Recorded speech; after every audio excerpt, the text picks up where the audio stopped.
एक सूफी संत ने प्रश्न किया कि भिक्षा मांगना पाप है कि पुण्य है। क्या है साक्षी, भिक्षा मांगना पाप है कि पुण्य है? मधु, भिक्षा मांगना चाहिए कि नहीं मांगना चाहिए? नहीं है तो मांगना चाहिए। तो पाप है कि पुण्य है? पुण्य है, भिक्षा मांगना पुण्य है। तो क्या है, पेट धंधा के लिए मांग रहे हैं तो न पाप है न पुण्य है। भिक्षा मांगना पाप कब बनेगा? जब हम केवल अपने निजी स्वार्थ के लिए मांगते हैं, पेट भरने के लिए, खा के और सोएं, तब वो क्या बनेगा? पाप बन जाएगा। लेकिन जब हम भिक्षा मांग कर खाते हैं और समाज का कुछ काम करते हैं या अपने जीवन को ही हम साधना में लगाते हैं, चरित्र के निर्माण में लगाते हैं अपने जीवन को, और इससे साधना करते हैं, आराधना करते हैं, सेवा करते हैं, मतलब इससे हम कल्याण का काम करते हैं, तब हमारे लिए क्या होता है? वो पुण्य बन जाता है। और अगर केवल उदर पूर्ति के लिए हम उसको खा रहे हैं तो हमारे लिए पाप बन जाता है। मांगते तो उसमें क्या लिखा रहता है? सत्संग के लिए मांगते हैं। जो लोग मांगते हैं सहयोग राशि सबसे, उसको किस लिए मांगते हैं? उसको परमार्थ में लगाएंगे, परमार्थ में वो लगता है। मर जाऊं मांगू नहीं, अपने तन के काज, परमार्थ के कारणे मोहि नावे लाज। अगर हम उसको मांग करके परमार्थ में लगा रहे हैं तो उसको मांगने में कोई लज्जा नहीं है, कोई पाप नहीं है। लेकिन हम सबसे उसको मांग रहे हैं, उसको ले करके हम उसको गलत जगह उपयोग कर रहे हैं, तब वो हमारे लिए पाप का कारण बन जाएगा।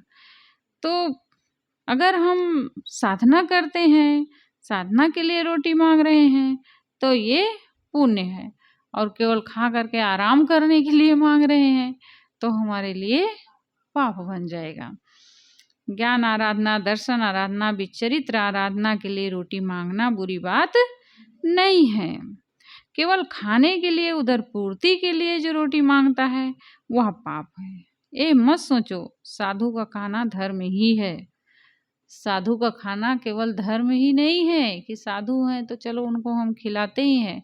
वो साधु भी कैसा है वो कैसे रहता है? साधु में रहनी में अगर वो रह रहा है और हम उसको खिला रहे हैं तब तो हमारा परमार्थ बन रहा।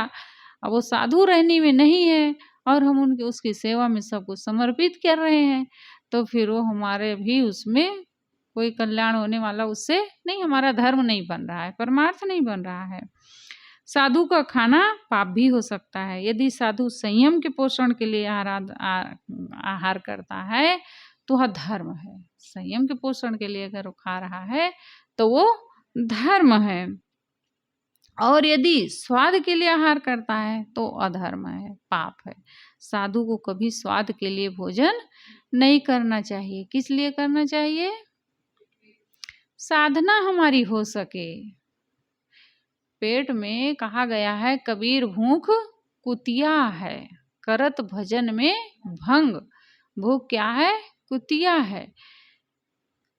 ये हमारे भजन में भंग डालती है, भजन नहीं करने देती। भूख लग गई तो फिर मन परेशान है, कहाँ साधना हम कर पाएंगे? वो पेट में दौड़ रहा है चूहा, तो फिर कैसे हम साधना कर सकते हैं?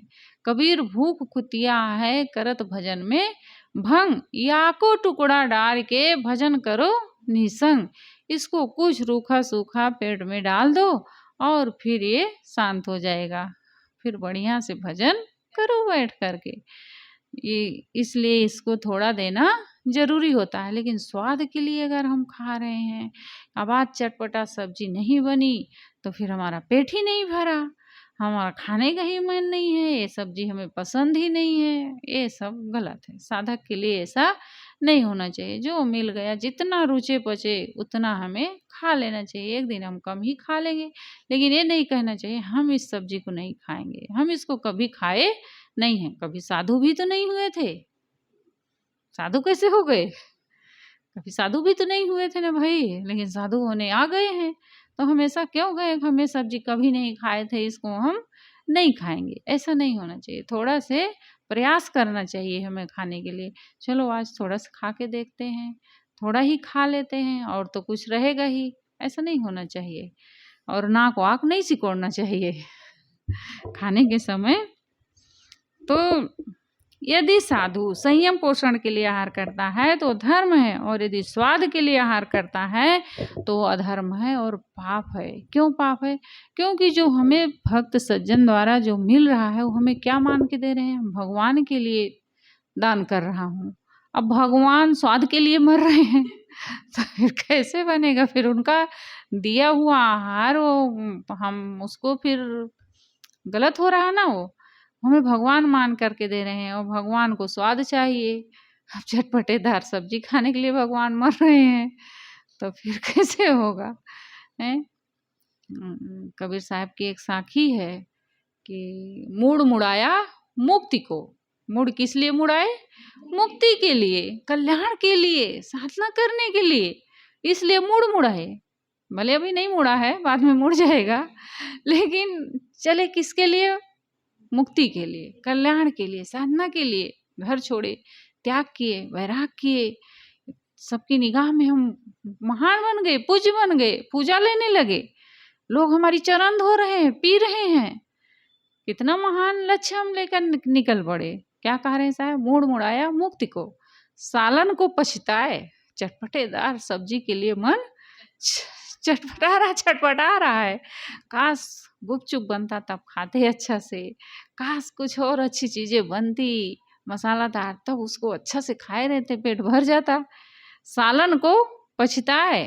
साहब कह रहे हैं मसालेदार सब्जी, चटपटा तरकारी के लिए मन ललचा रहा है। बढ़िया तेल में अच्छा भूज के तरकारी बन जाती तो बढ़िया से खाए रहते, सूखी सब्जी और रोटी बढ़िया से खाते। आगे क्या कह रहे हैं साहब? गोड़ा टूटे योग बिन औरन को शिथिलाए। साहब कहते हैं बैठे हैं ध्यान में, फालतू लोगों को दिखावा के लिए ध्यान में बैठे हैं, बैरागी बाबा बने, जैसे बगुला होता है, एक पैर में खड़ा होता है आंख मूंद करके, लेकिन किस लिए वो बैठा रहता है? एक पैर में खड़ा होता है मछली पकड़ने के लिए। उसका ध्यान कहाँ रहता है? मछली में, कि कब आए और मैं झपट के उसको पकड़ लूं। साहब कह रहे हैं बैठे हैं बढ़िया बाबा जी ध्यान में, और इधर बिना मतलब पैर में दर्द करवा रहे हैं। घोड़ा टूटे योग भी न औरन को सिथलाए। ध्यान में तो बैठे हैं, साधना तो कर रहे हैं, दिखावा बस कर रहे हैं, औरन को सिथलाए, यानी लोगों को धोखा दे रहे हैं। हम लोगों को धोखा दे रहे हैं कि हम बड़े बाबा हैं, बड़े बुजुर्ग हैं, हम तो साधु हैं। अब लोगों को हम धोखा दे रहे हैं। कब धोखा दे रहे हैं? जब हम संयम नहीं कर रहे हैं, साधना नहीं कर रहे हैं, अपने मंदिरों को नहीं साध रहे हैं कि हम अपने मन पर संयम रखें। किस चीज़ के लिए मन ज़्यादा दौड़ रहा है? कभी विचार करते हैं अपने भीतर, किसके लिए हमारा मन दौड़ रहा है, क्या खाना चाह रहा है, किस चीज़ में हमारी लोलुपता है? हमें उसे ही तो रोकना है। यही सब तो यहाँ करने के लिए आए हैं, यही सब तो यहाँ साधना करना है हमें, यही तो मन को रोकना है। तो साहब कहते हैं घोड़ा टूटे योग बिन, साधना के बिना बिना मतलब बैठ करके पैर में दर्द करवा रहे हैं कि हम ध्यान में बैठे हैं, और उनको सिथलाए। लोगों को हम धोखा दे रहे हैं कि हम साधना कर रहे हैं, लोगों को ठग रहे हैं, मूर्ख बना रहे हैं, हम साधना नहीं कर रहे हैं। तो अगर हम स्वाद के लिए आहार करते हैं, संयम नहीं करते हैं, अपने जीभ पर मेरा कंट्रोल नहीं है, मन पर मेरा संयम नहीं है, तो फिर हम अधर्म कर रहे हैं, पाप है। आहार योग बहुत पवित्र योग है, ये भी एक योग है। जब हम इसको संयम पूर्वक खाते हैं तो हमारे लिए योग बन जाता है, और जब उसी पर असंयमित हम हो जाते हैं, क्या पाएं, क्या खाएं, कब खाएं, कोई चीज़ में कंट्रोल ही नहीं है, तो फिर वो हमारे लिए पाप का कारण बन जाता है। इस पर विचार करें। आहार योग ऐषणा के प्रति प्रत्येक साधु जागरूक बनकर चरित्र के उज्जवल बनाने का प्रयत्न करे। यही हमारे जीवन की सफलता का रहस्य है। हर साधक का कर्तव्य है कि अपने मन इंद्रियों को संयमित करके अपने जीवन को, अपने मन को संयम में लगाए, साधना करे, तब उसके जीवन की सफलता है। जिस काम को दुनिया में तू आया था ये नजीर, जिस काम को दुनिया में तू आया था ये नजीर, नजीर अकबराबादी ने कहा है इसको कि जिस काम को तू दुनिया में आया था, खाना खराब तुझसे वही काम रह गया, तेरा वही काम छूट गया, नहीं कर पाया उसको तू। साहब ने कहा है पैग, एक आगे और आता है, पैग पैग पैगंबर गाड़े, बीजक में आए ना। महाभारत का प्रसंग है कि मृत्यु सैया पर पड़े भीष्म ने कहा, देखो मेरी दाह क्रिया अब उस पवित्र भूमिखंड पर करना जहां आज तक किसी को जलाया नहीं गया है। अब ऐसी तो धरती कहीं खाली ही नहीं है कि जहाँ किसी को गाड़ा ना गया हो। पैग पैग पैगंबर गाड़े, सो सब सरिभव माटी। साहब कहते हैं यहाँ तो पग पग पर मुर्दे गाड़े गए हैं। तो क्या कह रहे हैं, कौन कह रहा है इसको? भीष्म कह रहे हैं, भीष्म पितामह। महाभारत का जब युद्ध हुआ, उनको बाण की सैया पर लटाया गया, तो क्या कह रहे हैं कि मेरा दाह संस्कार उस जगह करना जहां तक आज तक कोई जलाया नहीं गया है। कहा जाता है उसी समय एक देववाणी हुई, आकाश से ध्वनि प्रकट हुई।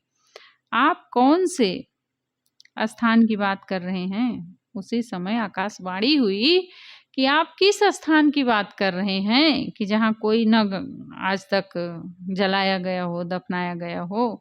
जहाँ आप उपस्थित हैं, मृत्यु सैया पर लेटे हैं, वहाँ 100 भीष्मों को जलाया जा चुका है। जहाँ पर आप मृत्यु सैया पर पड़े हैं, वहाँ 100 भीष्म को जलाया जा चुका है। इसी स्थान पर लेटे हैं, इसी स्थान पर 300 पांडवों तथा 1000 द्रोणाचार्य को जलाया जा चुका है। कर्णों की तो कोई गिनती ही नहीं है, ना जाने कितने कर्ण इस भूमि खंड पर जलाए गए हैं। कौन कह रहा है इसको? आकाशवाणी हो रही है कि जहाँ पर तुम लेटे हो वहाँ पर ना जाने कितने पांडवों, ना जाने कितने द्रोणाचार्य, ना कर्णों की तो कोई गिनती नहीं है, ना जाने कितने कर्ण इस भूमि खंड पर जलाए गए हैं। भूमि का कोई ऐसा खंड नहीं मिलेगा जहाँ यह सारा न हुआ हो। आप किस पवित्र स्थान की बात कर रहे हैं?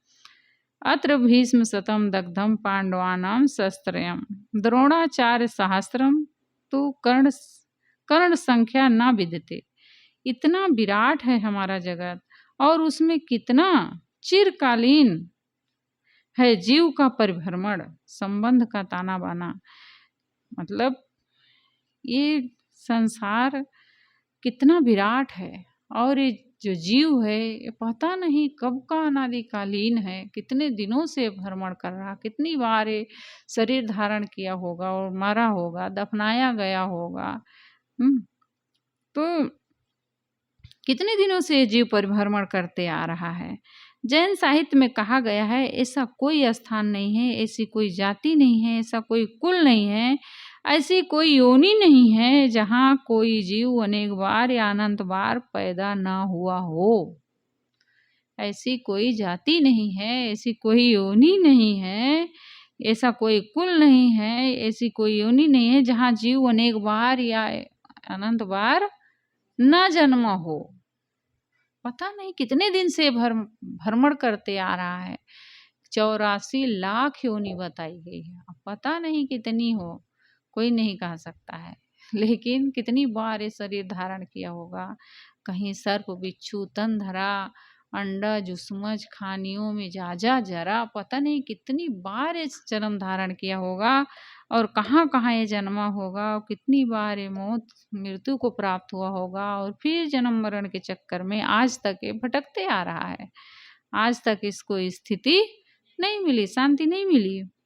अब इस मानव जीवन में हम सबको सद्गुरु मिल गए हैं, सत्संग मिल गया है, संत गुरुजन भी मिल गए हैं, साहित्य भी मिल गया है, समझ भी मिल गई है।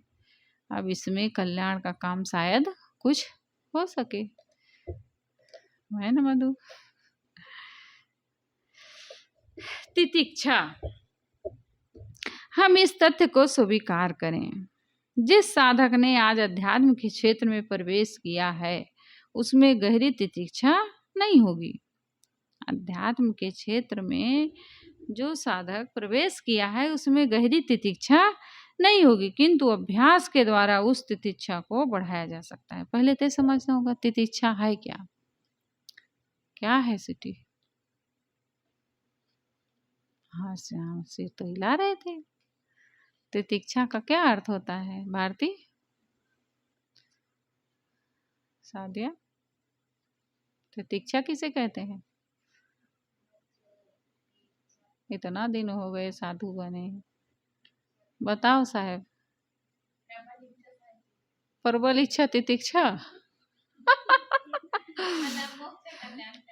बता दो साहब आप ही इन लोग।